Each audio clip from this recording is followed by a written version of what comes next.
A sleepy town in Pennsylvania woke up to a nightmare in 1979. Was it just human error, or is there more to the story of America's worst nuclear accident? I'm Keegan, And I'm Tab. and on this episode of Midnight Oil, we're diving into the meltdown at 3 Mile Island. All right. Pew, pew, pew. This one's a deep one. I We feel like are. we always get ourselves into super deep topics right now. We literally, yeah, I agree. We literally always we're like, this would be fun, and then we look into it and we're like, oh my god, this is terrible. Yeah. Like we like so when we're picking a topic, we're like, this would be enjoyable to do, and then like we don't really like think surface level on like the logistics of like what it entails or like what we could find or what was going on. Like 3 Mile Island, that seems cool. Oh, nuclear stuff. Yeah, obviously that's not going to be super fantastic. Oh my god. Mm-hmm. Is so Tab, hit us off. Yeah. So 3 Mile Island is a nuclear power plant located on a small island in the Susquehanna River near Harrisburg, Pennsylvania. The plant consisted of two reactors. Unit 1 was operational since 1974 and relatively trouble-free. Unit 2 was brought online in 1978, just a year before the infamous partial meltdown. The plant was a symbol of the nuclear age's promise, representing cutting-edge technology and America's drive towards energy independence in the 1970s. Good lord, there's a lot that happened. And it all happened like pretty back to back to back. Yeah, it was very fast the way it all went down, except for alerting the people that actually needed to know, but we'll get into that. Just wait for it. Just wait for it. So, in the night hours before the incident, the TMI-2 reactor was running at 97% power, while the companion TMI-1 reactor was shut down for refueling. The main chain of events leading to the partial core meltdown on Wednesday, March 28th, 1979, it began around 4 a.m. EST, by the way, because, we on that. In TMI-2's secondary loop, which was one of the three main water steam loops in a pressurized water reactor, the initial cause of the accident happened 11 hours earlier during an attempt by operators to fix a blockage in one of the 8 condensate polishers, the sophisticated filters cleaning the secondary loop water. These filters are designed to stop minerals and other impurities in the water from accumulating in the steam generators and to decrease corrosion rates on the secondary side. So that was kind of what really just kicked off the meltdown at Yeah. 3 Mile Island. Yeah, so there was essentially, because that's like a big handful. Basically, there Yeah. was a valve that was stuck open that released a bunch of coolant and caused the core to overheat. And there was some core damage, which led to a partial meltdown where different parts of the uranium fuel rods melted, and about half of the reactor's core was damaged. And after that was a bunch of radiation release, and then people were like, what's going on? There was a bunch of miscommunication, and it kind of snowballed into a big uh-oh moment. Yeah, very big uh-oh moment. So it's really interesting because they didn't declare a site area emergency until probably about 3 hours later. And the chain of announcements from the Pennsylvania Emergency Management Agency to Governor Richard Thornborough and Lieutenant Governor William Scranton III, and then to the local authorities, that took hours. So the message was passed down through all of those people, and it took literally hours after 4 a.m. for it to get out. Like, hey, this is going on. You might have something a little crazy happening down here on the plant. Just be aware. I thought that was wild. Wouldn't you know initially. And something Yeah, like else crazy that I found kind of relating to that is that the first indication of trouble came from an offsite radiation monitor, not from the actual alarms inside the plant. So, like, what the fuck? yeah. So there was basically, like you said, there was no danger to the public as far as authorities were claiming to people. And as more information came out, people started freaking out. And even Pennsylvania's governor was like, hey, all of these pregnant women and these children that are within like 5 miles, you gotta skedaddle. And there was about 140,000 people that fled the area, which is Yeah. bonkers. That's a lot of people. Could you imagine the traffic trying to get out of there? Oh my god. Beep beep, honk honk. Sorry, we're trying to get away from this nuclear meltdown. You This know, me. radiation. Hey, Ron, me too. How the kids? You're like, oh, Crying in the back seat, actually. yeah, my home is now green. Like it's glowing. I feel the effects. I'm about to vomit, actually. Can we He's get a move turning. on? He's turning into like a worm creature or something. That's messed up. That's messed up. No, but like there's all kinds of stuff going on and they weren't even like super. I don't know that it wasn't that they weren't transparent. I think they just didn't like they legitimately did not know that it was this big of an issue. Yeah. So I'm reading here that the plant operators initially didn't even realize the severity of the situation. There was a lot of miscommunication and lack of adequate training. So they were super slow to recognize that the reactor core was partially melting. And the core damage was only confirmed after several days when temperatures and radiation readings made the extent of the problem quite literally undeniable. Yeah, and the president reacted. It was like talking about obviously, if something crazy happens, the president usually says something. But at the time, the president was Jimmy Carter. Shout out Peanut Farmer. Jimmy Carter loved his peanuts. And he was actually a former nuclear engineer who visited the site to try and like calm people down and be like, hey, this is pretty terrible, but we're going to get through it. And his visit kind of helped demonstrate confidence in the containment of the accident, which is pretty cool. Like, you don't hear a lot. How much do you know about Jimmy Carter? Be real. Quite literally nothing. I didn't even know he liked peanuts. Yeah. Well, so like, yeah, he had peanut farms, and unfortunately, he's in hospice and has been in hospice for a while, but he's still alive, by the way. That's As the of guy? recording. Yes, he's still alive. Whoa. I've seen him in his little wheelchair. Yeah, that was so messed up that they even put a camera on him. That's fair. So That was valid. crazy. That was crazy. But yeah, like so Jimmy Carter, I also don't know a whole lot about him, but I know that he was a former nuclear engineer. Don't think he does any of that work anymore. But he went to like be like, "Hey." And this is a pretty common thing, but I just thought it was worth putting in there that he like went down there and was like, "Hey, we're trying to like clean this up for you guys. Don't freak out." And he was trying. And Hmm. I don't know enough about Jimmy Carter to be like, "Yeah, he's awesome," or "Oh, boo, he sucks," or anything like that. But he was the president and he was down there, and I think that's really cool. I think that we kind of only see that when something really really bad happens, unfortunately, but presidents are quite literally the busiest person in our country, more than likely. So there's a lot of stuff going on. But yeah, cool peanut farming moment.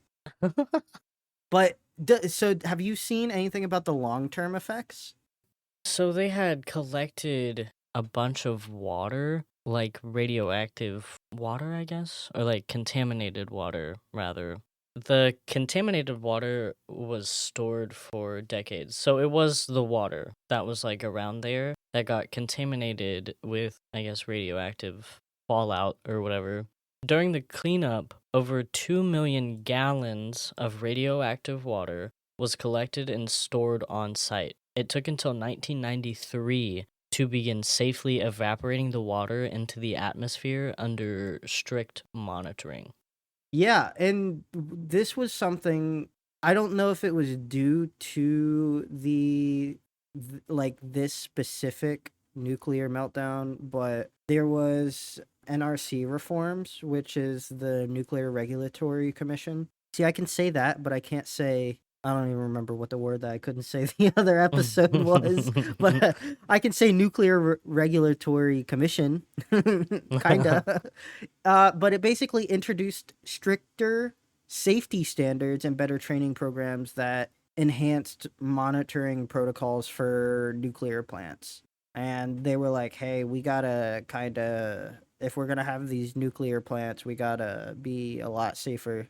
And a bunch of emergency preparedness being like, okay, so the incident obviously highlighted gaps in the emergency response plans because it was not handled super duper well. So now there are better emergency procedures in place that really are probably going to save people in the future. Hopefully, we don't have to deal with that anymore, obviously. But if anything happens, we're starting to be a little safer.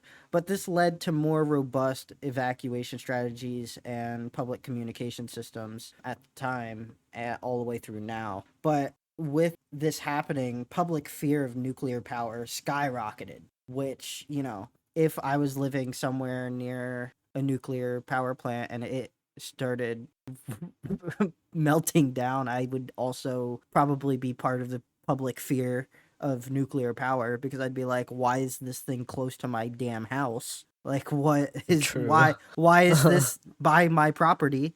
Why did I move here? I wasn't told that there was a nuclear power plant over there. It's like right down the hill and you see like ooze leaking out and you're like, "Oh, I thought that was just the creek." It's just the old plant again, acting up. Oh man, But that's the crazy. construction of new nuclear plants in the US was dramatically slowed after this, and no new plants were breaking ground for decades.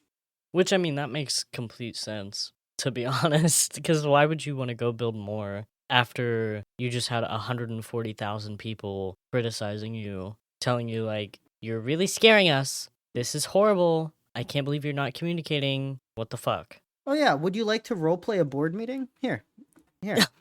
Hey, I would like to potentially build a nuclear reactor in this city. Does anyone No. have any issues with that? Yes. Like how do you even now it's easier because we have better safety, we know what's going on. This was the 70s though. Like this was, and hold your horses, almost 50 years ago. Sheesh. It's like the 70s don't sound like they were super far away, and I guess they're like not in the grand scheme of things, but I when I think about how the 70s was like 50 years away, that's kind of crazy. But we obviously know a significantly large amount more than we did from back then. So Yeah. the only other issues that really stemmed, well, I say only other issues. There's a lot, but the bigger issues was that there was a controversy over like health effects because of radiation release. And official reports concluded that the radiation exposure was minimal and it didn't pose any significant health risk. However, some of the Yeah. studies kind of suggested that there were possible links to increased cancer rates near the plant, which, that's I not mean, cool. we been new because they said it was equivalent to like a chest X-ray for Yeah. residents that were living near the plant. So, I mean, we been new radiation increases the risk of cancer regardless, It's really even weird. in small doses, especially if you have a lot of those small doses.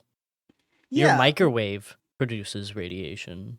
I Oh, thought that was yeah. insane when I learned about that. Oh, yeah. I also don't. I just found this out. Even if your plastic Tupperware or whatever you use, even if it says microwave free, if it's plastic, do not put it in your microwave.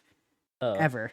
Never, ever, ever. I just found this out. There's still things that leak into the food when it gets warm. And it's really strange. Also, fun fact about microwaves, because it's connected to radiation, it's not actually heating up the actual bowl or anything. It just heats up the water molecules or something along those lines. So like sometimes if you put just like a regular like glass plate in there or something and you don't put anything on it, it won't come out hot. And I thought that was insane. But that's how microwaves work. They just vibrate the molecules really fast and heat them up. But since glass is already like super solid and whatnot, then I Is tried that this. why you put a cup of water in there when you like reheat bread? Yes. Yes, because else it'll get hard and take all the moisture out. But yeah, that's exactly why Mm. you do that. Absolutely. You also do it if you're reheating a pizza, but please don't reheat your pizzas in a microwave. Put it in an air fryer. Get an air fryer, by the way. Air fryers are Mm. awesome. They I go love my hard. air fryer. Yeah, awesome. But anyways, yes, please microwave bad. If you use like a ceramic or glass plate or something, you should be fine. As far as I know, I didn't see anything about glass. But yeah, definitely don't put any plastic whatsoever in the microwave ever. I put styrofoam in the microwave, so like let's be What? real. No, you're joking. No, I've done it No, before. no, that's terrible. There's like gases and stuff in it. I'm here for a good time, not a long time. That's Whatever makes my terrible. life easier. Oh my god. Don't try this at home. Please, yes, please don't put your styrofoam bowls or plates in the microwave, please. Oh no. What about paper plates? I didn't. As long as they don't have like dyes in them, I think they're fine. Or that like Uh, plasticky coating. If they have that coating on uh, it, that's bad. That's very bad. But I'm I just think paper full is fine. of microplastics, huh? I was gonna say it's literally microplastics and stuff that seeps into your food. That's literally. I was gonna say that's all it is, but yeah, that's what's happening. Mm. I love a good daily dose of microplastics, though. I can't. I'll talk about it on the pre-show. Go listen to the pre-show. But for I guess the pre-show comes out. Never mind. Go listen to the pre-show. Sign up for the Patreon. Yeah. Oh Anyways, no. continue. I had to talk about the microwaves though because I just found this out. I don't think people know, even though it says microwave safe, it is technically microwave safe. But also, you're putting microplastics in your body, and we don't know what the United States just lets you do whatever the fuck you want, and it's kind of messed up. They got the red dyes, red 40. Red 40. I don't consume that anymore.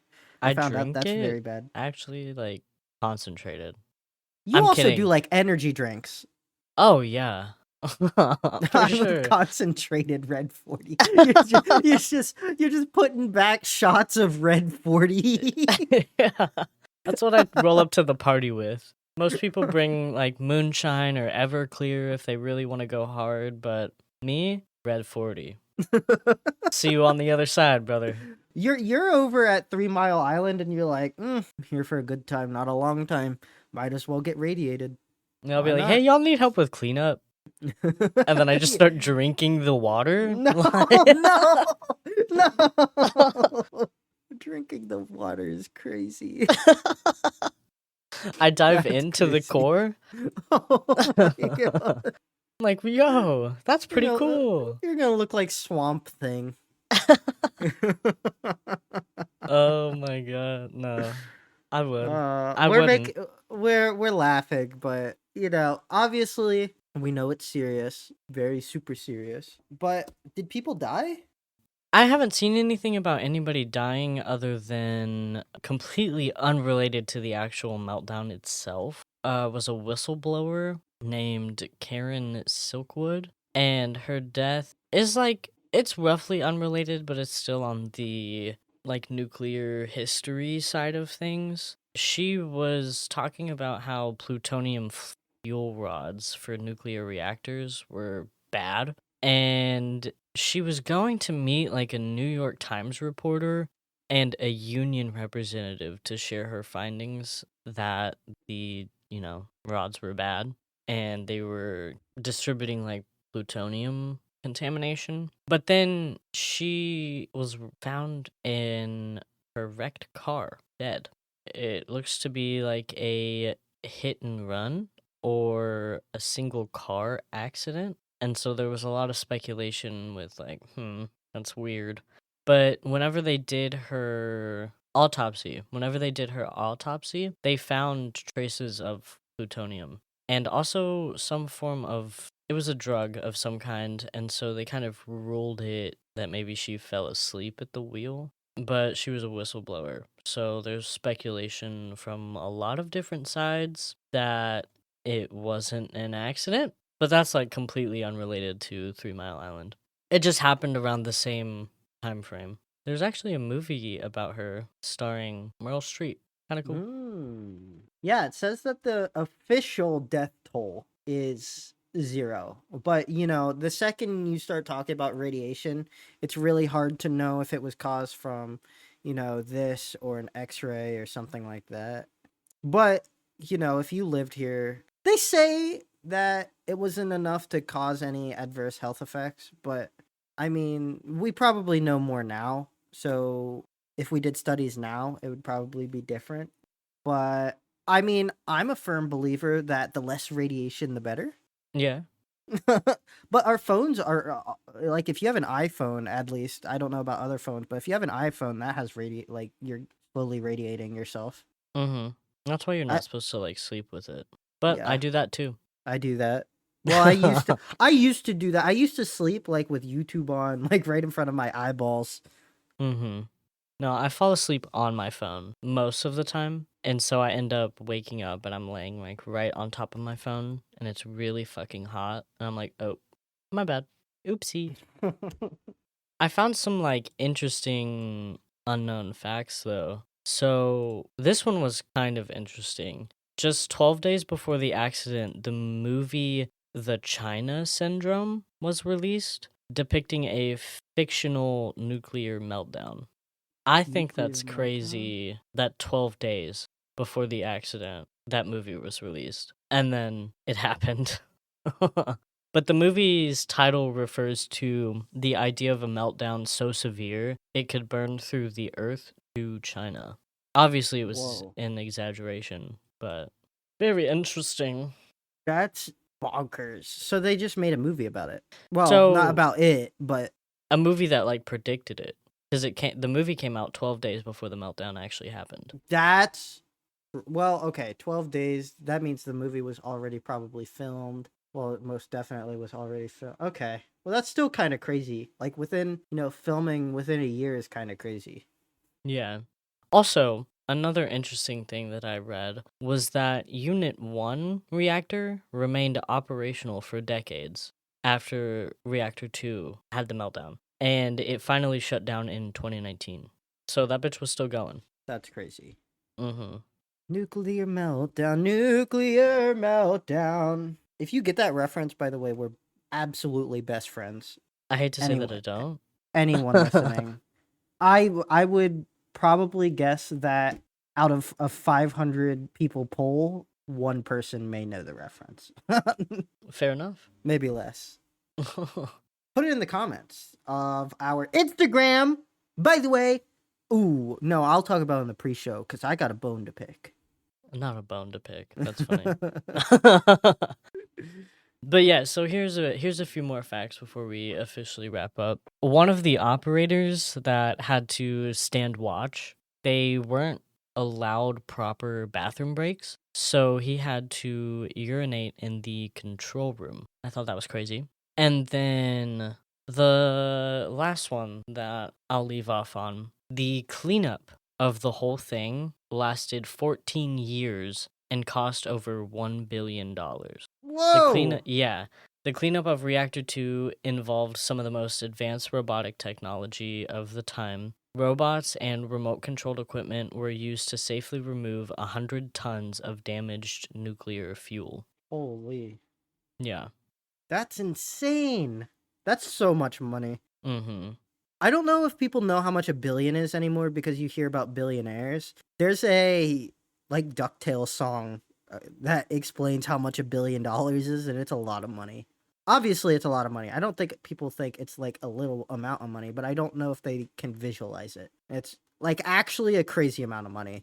Imagine having 1 billion $1 bills. Imagine having 1,000 of anything. So if you have $1,000 in your bank account, and you multiplied that by 100,000, you would only have 1/10 of $1 billion. Damn. That's so much money. I'm gonna become a billionaire one day. That's right. If we ever become billionaires, what's like the one funny thing we would do that would also help society? I would want to get into like space exploration. You know, if I had enough money, I would start mining like asteroids in space because there's literally everything in space. And Okay. there's so much stuff. And then that's just infinite money at that point. Imagine you find an asteroid with like, I don't know, iron in it, gold. If you find a gold asteroid, which they're just floating out there's millions of them that we know of, you would be able to have like so much money. It would actually just destroy the economy, probably. Fuck it. Let's destroy the economy. Yep. We're actually going back to trade and barter times forever. If you Honestly, got if you have a skill or goods that people want, you gotta trade it for goods and skills that you want. I could fuck with that vision. I better start learning some skills. I don't have any useful skill. I guess I can like do some hardware work, but I, I have a few up my sleeve. What are they? I don't know. yeah, yeah, I'd have to be in that position to find out. Yeah. Like, what do I actually know? Like, oh, can you change my oil? Oh, actually, yes, I can. But if you want me to work on your engine, I don't go that far. Yeah, I don't know anything about the engine. No. I think I can replace my my brakes. Okay, yeah. I can replace air filters. That's like the easiest thing to do. I have a no. I got nothing. I actually don't know if I'm a useful member of society.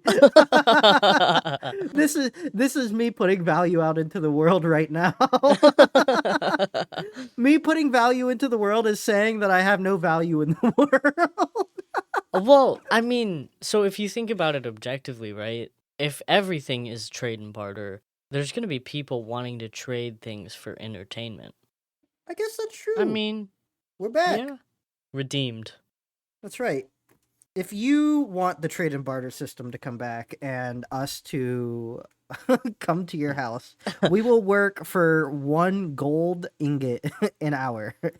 Hire me as your personal jester. Yeah, we'll do dances. I can juggle. No, Word. I can I try. can I can juggle. I can only juggle with 3 though. I can't do any more than that. I can walk on Uh stilts. We could do some okay. cool tricks. Okay, stilts. Anyways, if you made it this far and enjoy our rambling, check out the Patreon because we do pre-shows before the main episode every single week. Yep. And we do uncut, which I don't know I don't know what all from this episode will get cut, but we do a bunch of really cool stuff over on the Patreon. So go check out the Patreon. And yeah, nuclear meltdown. Yep. What do you got? What I got about Yeah. nuclear meltdowns? Oh, just in general. Oh, I had some good food earlier. No, I'm playing. I'm playing. But yeah, go follow us on Instagram. You can find us at Midnight Oil Entertainment. And also on BlueSky, but on BlueSky we are Midnight Oil Podcast. All of these links will be in whatever description of the platform that you are listening on or watching on. Because we also have a YouTube and we're going to start doing really cool things on YouTube here soon. So definitely go check us out on YouTube. There's nothing there yet as of the time of recording, but there might be sometime soon. But yeah. Oh, and then we have Patreon shoutouts.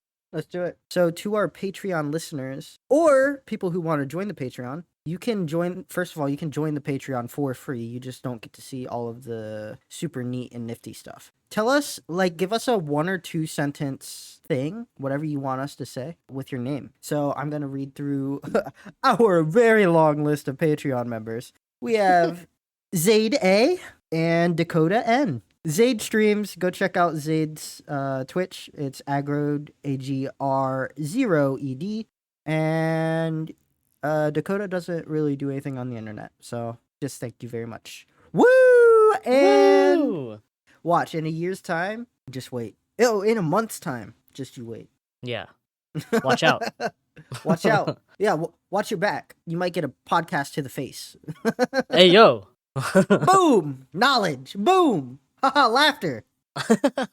Anyways, thank you guys so much for joining us, and we will see you with the main course, the main end of week. Friday. We'll see you Friday. Goodbye. Nighty night. Good night.